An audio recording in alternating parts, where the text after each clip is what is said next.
Can someone please explain to me how politicians can amass enormous amounts of wealth while in office representing our interests? Their yearly salaries are significantly more than the national average for everyday Americans. But it still doesn't account for the wealth gap we are about to explore. The math doesn't add up. How politicians get rich in office. Imagine starting a job at $174,000 a year.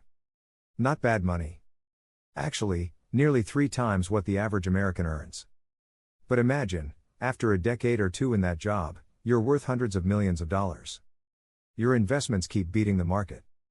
Corporations shower attention and money on you. And when you finally retire, you walk into a private sector job paying 10 to 20 times your government salary. That's not a fairy tale. That's the documented financial reality for a shocking number of US politicians. And today, we're going to follow the money, using only verified, publicly available information, to show you exactly how it works. Segment 1, the official salary. Let's start with the basics. What does a member of Congress officially earn? According to the National Taxpayers Union and confirmed by the Congressional Research Service, rank and file members of the House and Senate, all 535 of them, earn $174,000 per year. That salary has been frozen since 2009. Over 16 years, Congress has voted not to accept its own cost of living adjustments. When you adjust for inflation, that's actually a roughly 31% pay cut in real terms since 2009. Leadership earns more. The Speaker of the House earns $223,500 per year. Majority and minority leaders in both chambers, along with the Senate President pro tempore, earn $193,400. The President earns $400,000 annually. The Vice President takes home $235,100. Supreme Court Associate Justices earn $306,600. Now, compare all of that to the average American worker. According to the U.S. Bureau of Labor Statistics, the average American income in 2024 was approximately $63,600. So at $174,000, a member of Congress earns nearly 3 times the national average. Comfortable? Yes. Enough to build a $200 million fortune? That's where the math starts to break down. Segment 2, the net worth gap. Here's where the numbers get interesting. Or, depending on your perspective, alarming. As of 2020, over half of all members of Congress were millionaires.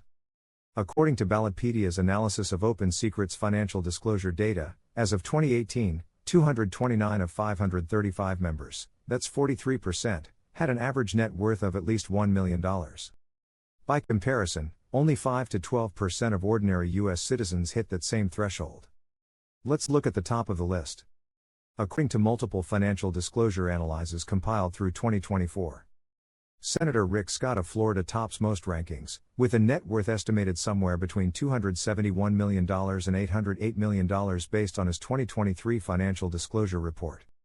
His official Senate salary? $174,000 a year. Representative Nancy Pelosi, who has served in Congress since 1987, has an estimated net worth of approximately $248 million to $268 million, according to financial tracking firm Quiver Quantitative and multiple media analyses. Her salary is the same $174,000 as every other rank and file member. Senator Mitt Romney entered office with a reported net worth of approximately $245 million. Representative Vern Buchanan of Florida disclosed assets putting his net worth near $249 million. Now, to be fair, many of these individuals entered Congress already wealthy. Rick Scott, for example, co-founded HCA Healthcare long before entering politics. Mitt Romney's wealth largely predates his Senate career. Financial disclosures don't prove that all of this wealth was accumulated in office. But here's what researchers have found that is harder to explain away.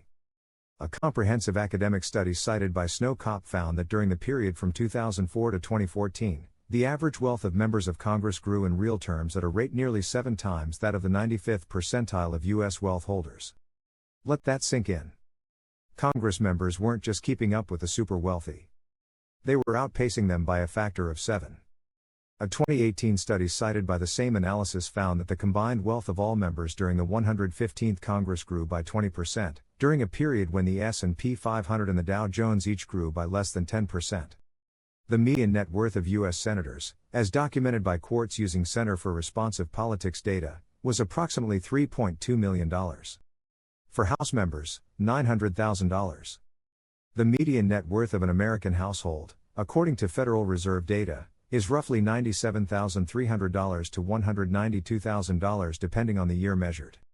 In other words, the typical House member is worth roughly 14 times more than the median American household when you exclude real estate from both sides, a comparison made by Citizen Codex's analysis of financial disclosures. So how does this happen?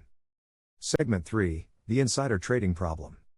One answer that researchers and watchdog groups keep coming back to is the extraordinary investment advantage members of Congress possess: access to information that the rest of us simply don't have. Think about what a sitting senator or representative knows on any given day. They receive classified briefings. They sit on committees that oversee entire industries. They know, before the public does, when regulation is coming, when contracts are being awarded, when legislation will pass or fail. For years, this wasn't even illegal. Members of Congress were effectively exempt from insider trading laws that applied to everyone else. Then came a pivotal 60 Minutes segment in 2011 that exposed how multiple members of Congress had made significant stock trades following a closed-door briefing from the Treasury Secretary and the Federal Reserve Chair during the 2008 financial collapse, 3 days after Lehman Brothers failed. Public outrage was swift. In January 2012, President Obama called on Congress in his State of the Union to ban insider trading by its own members. The Stop Trading on Congressional Knowledge Act, the STOCK Act, passed with overwhelming bipartisan support and was signed into law on April 4, 2012. But here's the problem. The STOCK Act has teeth made of tissue paper.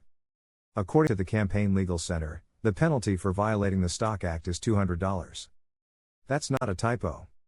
$200. For a member of Congress worth tens or hundreds of millions of dollars, that's less than a rounding error. And critically, no member of Congress has ever been criminally prosecuted under the STOCK Act. Let's look at what has been documented. In early 2020, the Senate held a closed-door briefing on January 24 about the emerging COVID-19 pandemic before the American public had any idea how serious the threat was. What followed, documented by ProPublica and reported by multiple outlets, was a wave of stock transactions. Senator Richard Burr of North Carolina sold stock worth between $628,000 and $1.72 million in the days following that briefing. The Department of Justice opened an investigation but ultimately closed it without charges. Senator Kelly Loeffler of Georgia, along with her husband Jeffrey Sprecher, the chairman of the New York Stock Exchange, executed 27 transactions selling stock worth between $1.275 million and $3.1 million in the days after the briefing. She also bought shares of Citrix Systems, a remote work technology company that surged in value as the pandemic took hold. The DOJ investigated, no charges were filed. Senator David Perdue made 112 transactions around the same period, selling stocks for around $825,000 and buying approximately $1.8 million in new holdings, including shares in DuPont, which manufactures personal protective equipment, on the same day as the Senate briefing. Senator Dianne Feinstein sold between $1.5 million and $6 million in stock in a biotechnology company in late January and mid-February 2020. Her office attributed the trades to her husband's decisions. In the approximately 9 months ending in September 2021, Senate and House members combined disclosed roughly 4,000 trades worth at least $315 million in stocks and bonds. A Business Insider analysis found 54 members of Congress, executive officials, and staffers had violated STOCK Act disclosure requirements in that period. According to the Campaign Legal Center's 2024 review, 44% of the House and 54% of the Senate own stock. In the most recent Congress, only 5% of senators and representatives combined did not own stock. Stock ownership in Congress is bipartisan. Of those who own stock, 59% are Republican and 41% are Democrat. The Campaign Legal Center has filed 15 complaints representing between $14.3 million and $52.1 million in undisclosed or untimely disclosed stock trading. Representative Byron Donalds of Florida, for example, was the subject of a complaint alleging he failed to timely disclose more than 100 stock transactions worth up to $1.6 million. As recently as November 2025, the House Administration Committee held a hearing on stock trading by members of Congress. Both the Republican chair and Democratic ranking member expressed strong support for reform, acknowledging the STOCK Act has failed. The Government Accountability Project summarized it bluntly: no one has ever been prosecuted under it, despite overwhelming evidence of many congressional members trading stocks and doing suspiciously well. Segment 4: The Lobbying Machine. Now let's talk about the second engine of political wealth, the lobbying industry. In 2024, federal lobbying spending reached a new all-time record. According to Open Secrets, the nation's premier tracker of money and politics, a staggering $4.4 billion was spent lobbying the federal government in a single year. Bloomberg Government's analysis put the number even higher, topping $4.5 billion. To put that in perspective, that's roughly $8.4 million spent per member of Congress, per year, by corporations, trade associations, labor unions, and special interest groups, all trying to influence how those 535 people vote. The biggest lobbying clients in 2024 included the U.S. Chamber of Commerce, the National Association of Realtors, and the pharmaceutical industry. Tech giants combined to spend $61.5 million in 2024 alone, a nearly 13% increase from the year before. Meta, the parent company of Facebook and Instagram, spent a record $24.4 million, a 27% jump from 2023. Meta alone employed 65 lobbyists, or one for every 8 members of Congress. But here's where it gets personal for the politicians themselves. The lobbying industry has perfected what is known as the revolving door, the well-worn path between Capitol Hill and K Street, the Washington corridor where lobbying firms are clustered. A 2016 academic study by Georgia State University professor Jeffrey Lazarus found that between 1976 and 2012, 25% of House members and 29% of senators who left Congress went on to register as lobbyists. That percentage has grown steadily over time. Today, according to data tracked by Represent Us, approximately 50% of retiring senators and 42% of retiring representatives become lobbyists or take lobbying-adjacent roles. And the financial incentive is extraordinary. Members of Congress who become lobbyists see their salaries increase by an average of 1,452%, according to research cited by The Nation and Represent. Let that number sink in. 1,452%. Real examples are documented. Former Senator Tom Daschle of South Dakota, after leaving the Senate, took a position at a major law and lobbying firm, Alston & Bird, at a reported salary of $2.1 million a year, not counting speaking fees. That represented a 1,228% salary increase over his Senate pay. Former Congressman Richard Baker of Louisiana went on to lead a hedge fund lobbying association, earning approximately $3.2 million between 2008 and 2009, a 956% raise. Former Senator Chris Dodd became head of the Motion Picture Association of America at approximately $1.5 million a year, roughly a 762% increase. Former Congressman Billy Tauzin, who as a legislator was the chief architect of the 2003 prescription drug legislation that barred Medicare from negotiating lower drug prices, legislation that saved the pharmaceutical industry untold billions, left Congress to become head of PHRMA, the pharmaceutical industry's main lobbying organization, at $2 million a year. He ultimately earned more than $11 million in his final year at the trade group before departing in 2010. The Sunlight Foundation found that revolving door lobbyists, those with prior government experience, generated a median annual revenue of approximately $300,000, versus $112,500 for lobbyists without government experience.